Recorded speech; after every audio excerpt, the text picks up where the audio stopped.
So now these are some of the books that I find helpful. If you want to really know more about like a Chinese clothing culture in depth, especially 19th and so forward, this book is very helpful. It may be a little bit difficult, but I want you to try. It's Antonia Finane is a historian, Chinese historian in Australia, and this book is quite influential. I am talking about this dilemma briefly, and then moving to the second slide, second PowerPoint. So overall, Chinese and Korean and Japanese, they were somewhat influenced by this Confucian ideology.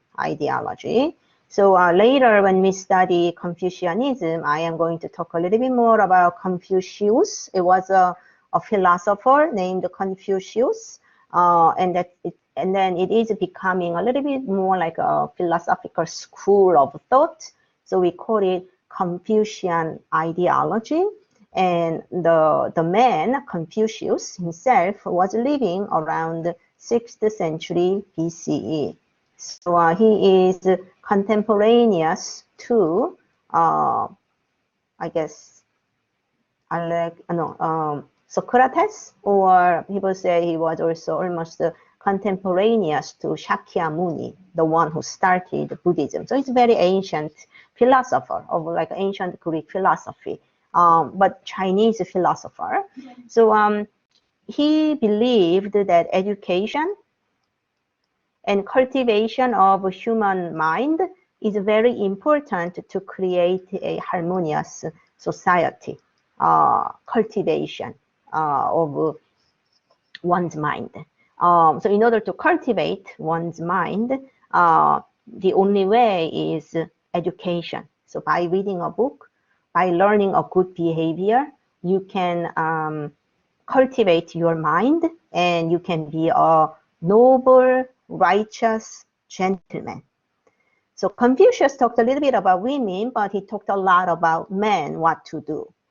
So in Asian culture, there is a certain value or virtue of modesty. Can somebody explain what virtue of modesty is? As it says, can somebody just explain in 21st language what is virtue of modesty? It's focusing on being humble, not showing off. I was going to suggest like being more subtle and demure.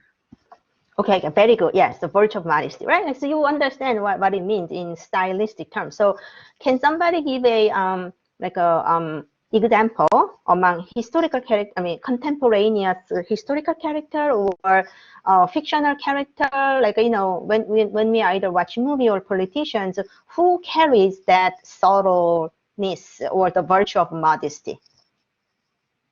Even though very important people. What kind of characters come to your mind? Do you know Kim Kardashian?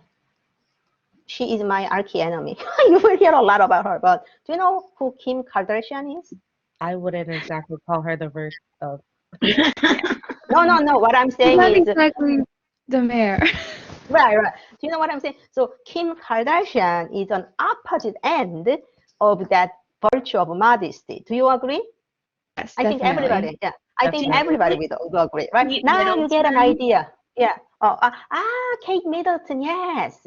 Right? Like in the, I have to be quiet for my son, but yeah, Kate Middleton, right? Can somebody elaborate how she embodies that virtue of modesty? Who said it? Oh, me. I think based on, you know, the way she composes herself and the way she dresses, well, she does also have to follow royal protocol, but she keeps within royal protocol, which makes her the virtue of modesty. In my right, like, you know, yeah. So what I understand Kate Middleton as a virtue of modesty is she mixes her clothes with a lot of like a street brands, right? Like she would go to, I don't know, but like a sort of a Mango, right? Like the Jigsaw, you know, like those British street brand that I can shop, I can afford, right? Like Kate Middleton uses all of those and so forth. Even though she can always wear really luxury brands, right? Who else? among American people, who is really down-to-earth celebrity? Oprah? Oprah Winfrey? I didn't know. Yeah, everything looked very expensive on her, but anyhow, yeah, maybe that kind of person, or do you know like a actress called Meryl Streep? Meryl Streep, do you know her? Mm-hmm. Yeah. So, you know, for example, if you see Meryl Streep, you know, even though she's like a world celebrity, she, you know, choose the right type of clothes for her, not necessarily showing that Gucci and Prada sign. Do you see what I'm saying? Like those kind of things, right? You know, sort of a even though you can afford, you know, a lot of really luxurious looking clothes, you intentionally refrain yourself from making those choices, right? So, for example, if you see a lot of these Silicon Valley type billionaires, like really wealthy people, the clothes do not necessarily exude their value, right? Like their wealth, like a Mark Zuckerberg or the Warren Buffett. Do you know these names? Like, you know, they are really the wealthiest people on the earth, but they don't necessarily show that gaudy or luxurious clothes which they can buy, right? So anyhow, in Asian culture, we always have this virtue of modesty. So that is ideology. What is ideology? Can anybody explain what ideology is in 21st language? It's a belief. It's a core belief.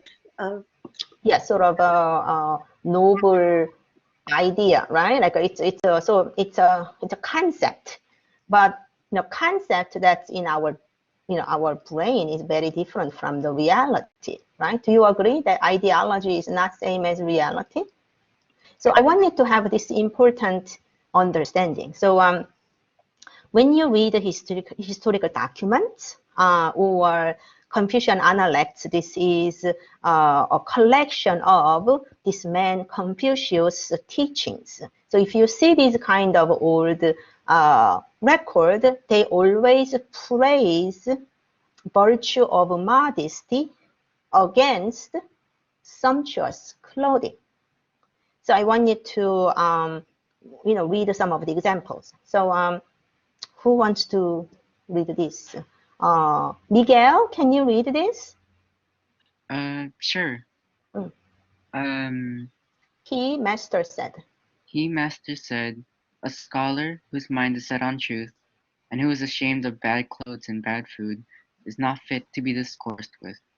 The master said, the superior man in the world does not set his mind either for anything or against anything. What is right he will follow. The master said, the superior man thinks of virtue. The small man thinks of comfort. The superior man thinks of the sanctions of law. The small man thinks of favors which he may receive. Thank you, Miguel. So here you have this typical, the master is Confucius himself, our teacher. And then when you see here, the superior man is the righteous gentleman that we are thinking of, and he is a model, like he's an example who obtain the virtue of modesty. So the superior man does not set his mind either for anything or anything against anything. Superior man thinks of virtue, and small man, so that's opposite. So superior man is a really big man, righteous man, versus the small men are ordinary citizens, or somebody who does not carry those virtue. Those people, they only think about comfort, right? So I want you to explain the concept of superior man versus small man.